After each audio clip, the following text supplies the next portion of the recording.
Ladies and gentlemen, and hockey fans of all ages, welcome back to another exciting edition of Randy Talks Hockey. My name is Randy Dillon, and thank you for joining us for another NHL Weekly update. Have you ever heard the saying, the stars at night shine bright?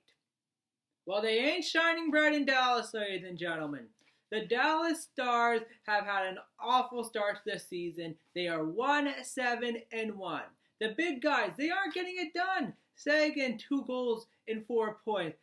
Ben, a goal in 3 points. Pavelski, a goal and assist. Radulov, a goal. John Klingberg, a -6. Ben Bishop has a save percentage under 900. There was high expectations coming into the season with the Stars, and I was one of them, expecting them to do great things, especially last year where they lost in double overtime to the eventual Stanley Cup champions. Now the Stars do play tonight against the Philadelphia Flyers, and this will be their 10th game. If the Stars do not win, I gotta believe Jim Neal will have to make a coaching change, firing Jim Montgomery. It hasn't worked out. Remember, there's high expectation for this team. And the move they made, they signed Pavelski to that long-term deal. They went out and signed Corey Perry to a short deal, but you signing a player like him, you expect you want to do good things. And he thought maybe Dallas was on the rise. Well, right now they're on. It got to change, or if not, it doesn't look good for you, Mr. Montgomery. But if you want to talk about a team that is struggling, look at the Minnesota Wild. They've only won 1 game so far this season. It has been a nightmare, but I think many of us kind of expected this from the Wild, especially last year with what happened with Paul Fenton, Billy Guerin coming in late. This right now for a period for Bill Guerin is to see what he has, see what the assessment is of the team. Now, we saw Jason Zucker calling out the team in Bruce Boudreau last week. Is Bruce Boudreau on the hot seat? I would say yes, but until Bill Guerin can find that guy who he thinks going to help take the Wild to the next level, or if it's going to be a mercy firing, Bruce Boudreau at this time possibly going to be the head coach for the next little while. The New Jersey Devils, they keep coming up in storylines, ladies and gentlemen. They lost their first 6 games, but they won their next 2. But the big thing is Craig Fitzgerald, the assistant GM, is behind the bench right now evaluating the situation for Ray Sherraro. Now, again with the Devils, the big thing is Taylor Hall's contract year for them. If they want to stay in New Jersey, as I said earlier, they have to make the second round, but it doesn't look like this. Is he going to be traded? Who knows? But it's funny enough, the Edmonton Oilers think they're going to reacquire him. Now, we all remember that 1-for-1 trade Chiarelli made. Larson for Hall. Oh my goodness, what a nightmare for Chiarelli. But I don't know if Ken Holland can afford to bring Hall back. You know the price is going to be high. From what I heard on the radio, it could be a first round, a player, and a prospect.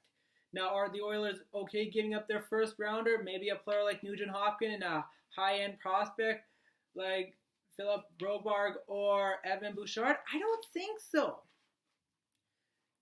And also, they cannot even afford to sign Taylor Hall in the offseason.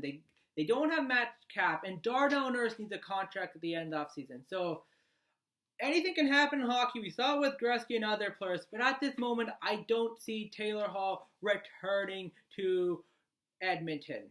Now, I want to quickly talk about the Vancouver Canucks. They did lose to New Jersey 1-0 today.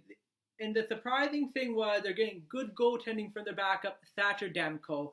He started the last 3 games while Jacob Markstrom had to deal with personal things. He is back. Could the Canucks go through another goaltending controversy? You gotta hope not. Otherwise, it would be a nightmare to Canuck fans. They're just shaking their head, pulling out hair. But the big thing with the Canucks, their power play is they can't score on it. I watched that game. They had 7 power opportunities. They couldn't score. You think you have the likes of Brock Besser, Elias Pettersson, Quinn Hughes. You have JT Miller up front. You should be able to score with that power offense. Maybe get Bo Horvat out there. I don't know. Edler hasn't worked on the first unit, Canuck fans. But the power play is an important thing to be successful in this in the league. If their power play can't get going anytime soon, it could be a detriment to their season. Now, you want to talk about a team that possibly is surprising. Let's go to the Pittsburgh Penguins, ladies and gentlemen. The Penguins are putting up wins. They are right now first in the Metropolitan Division. And this is all being done in the back of Sidney Crosby. He has 12 points in 8 games, 4 goals. But we got to talk about Matt Murray. Right now, he is playing some great hockey. Since that game where the Jets played, when the Winnipeg Jets came and they allowed 4 games, the Jets had no defense. There was a lot of question, but Murray has turned it around.